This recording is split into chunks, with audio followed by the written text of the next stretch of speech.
안녕하십니까. 6월 4일 오전 김경국TV 시작하겠습니다. 이재명 대통령의 취임 후 첫 인사부터 미국이 들썩이고 있습니다. 친중 반미 성향을 지적받아온 이 대통령이 반미주의자 김민석을 초대 국무총리로 지명했기 때문입니다. 김민석은 과거 미국 문화원을 점령했던 친북 극단주의자로 평가받고 있을 뿐만 아니라 김민석의 친형 김민웅 역시 촛불행동 상임대표로 반미주의자입니다. 행정 경험이 전무한 김민석이 과연 국무총리감이 되느냐, 이런 부분은 차치하고서라도 민주당 내부에서도 과연 김민석을 총리 후보로 흔쾌하게 받아들일 수 있는 카드인지도 의문입니다. 자신의 친중 친북 성향에 대한 미국 정부의 우려를 모르지 않을 이 대통령이 첫 인사부터 반미주의자 김민석을 총리로 지명한 것은 입으로는 한미동맹을 강조하면서도 내심은 한미동맹에 크게 얽매이지 않겠다, 이런 입장을 밝힌 것이나 다름없어 보입니다. 이처럼 첫 인사부터 외교 안보 리스크를 안게 되면서 향후 한미 통상협상이나 주한미군 문제 등에 있어서는 난항이 우려되고 있습니다.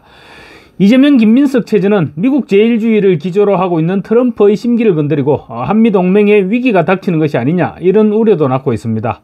이 대통령은 오늘 취임 선서문을 통해서 굳건한 한미동맹을 토대로 한미일 협력을 다지고 주변국 관계도 국익과 실용의 관점에서 접근하겠다, 이렇게 밝혔습니다. 그런데 첫 총리 인사부터 반미 친북주의자를 발탁하면서 취임 선서문과 엇갈리는 행보를 시작했습니다.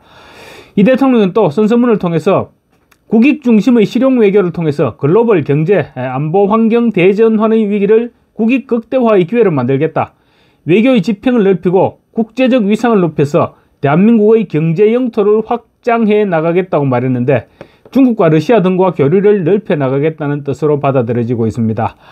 이 대통령은 후보 시절부터 친중 성향을 문제 삼는 질문에 대해서 경제 영토 확장을 언급해왔는데 결국 미국 중심의 외교에서 탈피하겠다는 의지를 행동으로 보여준 것이 아니냐, 그것이 바로 첫 국무총리 인사가 아니냐, 이렇게도 지적되고 있습니다.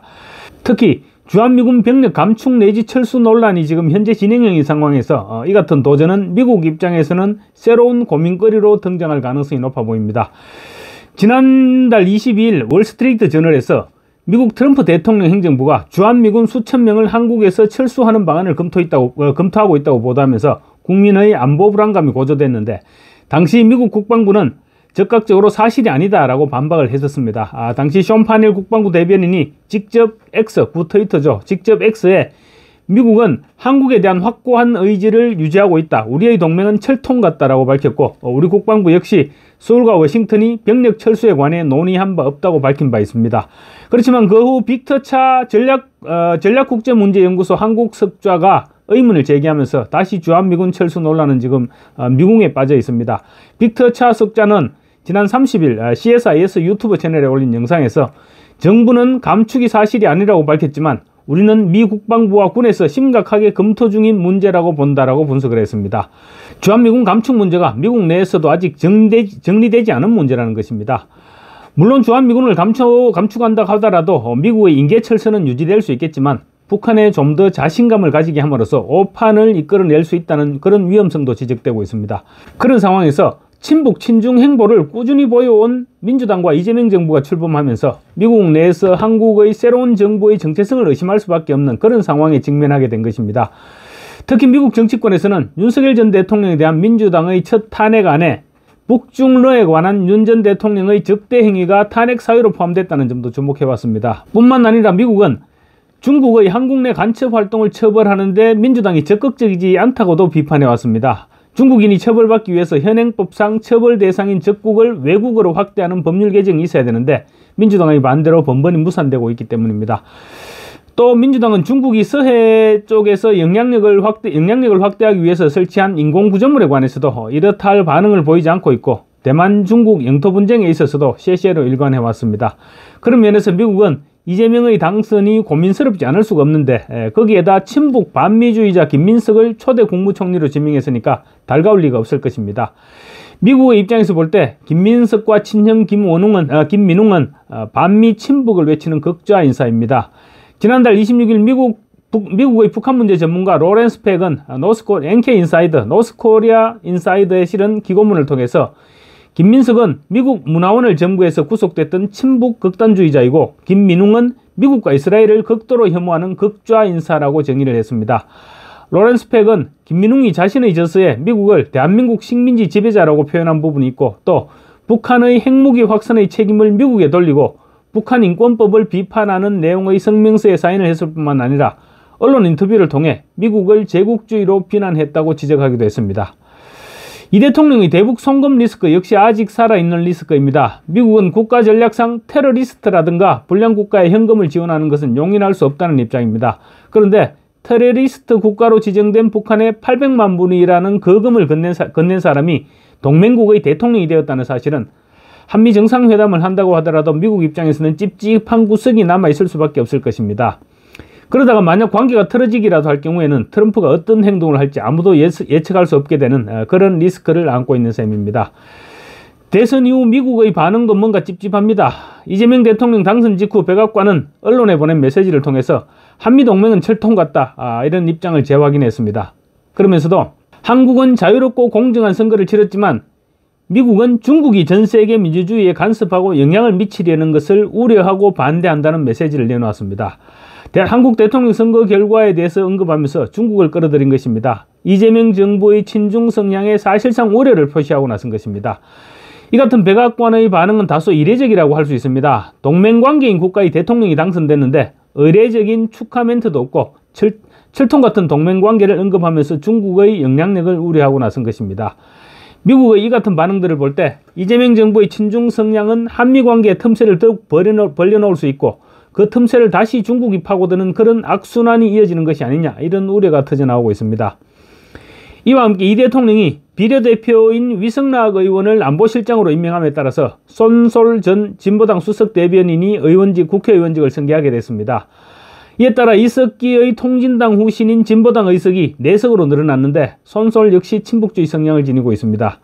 이화여대 총학생회장 출신인 손솔은 내란선동 혐의로 징역 9년을 선고받아 복역 중이던 종북주의자 이석기를 양심수라고 부르면서 문재인 정부 때 특별 사면을 요구했던 인물입니다. 손솔 전 대변인은 국가보안법 폐지 운동에도 참여한 이력이 있습니다. 국보법 폐지 역할극 퍼포먼스를 벌이면서 이석기를 김대중 노무현의 반열에 올려놓게 됐습니다.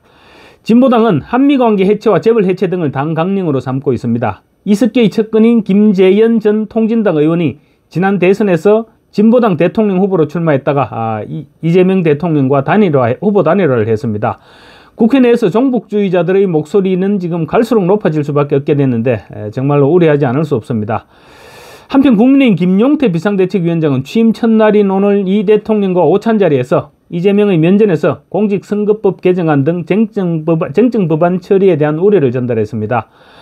김용태는 제 생각에는 국민통합이라는 것은 진영 간의 깊은 고를 메우기 위해서 서로 우려하는 바를 권력자가 하지 않는 것이 매우 중요하다. 그런 점에서 여당이 본회의에서 처리하려고 하는 공직선거법, 법원조직법, 형사소송법 개정안 처리는 매우 심각히 우려되고 있다. 대통령과 여당이 민주주의의 핵심 가치인 비례적 대표성을 인정하고 상생의 정치를 위해서 이를 활용한다면 국민의힘도 적극 협력하겠다고 말했습니다. 이재명 위인설법이자 사법부 장악을 위한 법인 공직선거법과 법원조직법 그리고 형사소송법 개정안 처리를 하지 말아달라고 이렇게 요구를 한 것입니다. 굳은 표정으로 듣고 있던 이 대통령은 공직선거법 등은 내일 처리를 안 할 수도 있다는 취지의 발언을 한 것으로 전해졌습니다. 그렇지만 뭔가 많이 부족한 답변입니다. 공직선거법은 내일 처리를 안 할 수도 있다는 답변으로 가름할 것이 아니라 공직선거법 개정은 앞으로도 없을 것이고 18일로 예정된 선거법 위반 파기환송심 재판도 떳떳하게 받겠다 이렇게 말했어야 했습니다. 또 공직선거법 개정이 문제가 아니라 진행 중인 5개 재판의 진행을 중단시키는 형사소송법 개정안도 더 이상 추진하지 않겠다고 답변했어야 됩니다.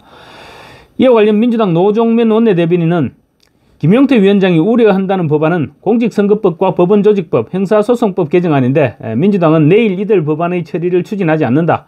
민주당은 내란특검법 등 3대 특검법과 검사징계법을 처리할 예정이라고 분명히 밝혔다고 말했습니다. 이와 관련 정청래 법사위원장은 오늘 법사위원회 소위원회와 전체 회의를 잇따라 열어서 대법관수 정원을 골자로 한 법원조직법 개정안을 법안심사 1소위에서 통과시켰습니다. 언제든지 본회의에 넘길 수 있도록 준비를 마친 것입니다. 민주당이 공직선거법과 형사소송법 그리고 법원조직법 개정안을 내일 본회의에서 처리하지 않겠다는 것은 잠깐 처리를 연기하는 것뿐입니다. 눈 가리고 아웅하는 식이죠. 이제 곧 폭풍이 몰아칠 것입니다. 그런데 국민의힘이 제대로 대처할 역량이 아직까지 보이지 않아서 걱정을 하지 않을 수가 없습니다. 감사합니다.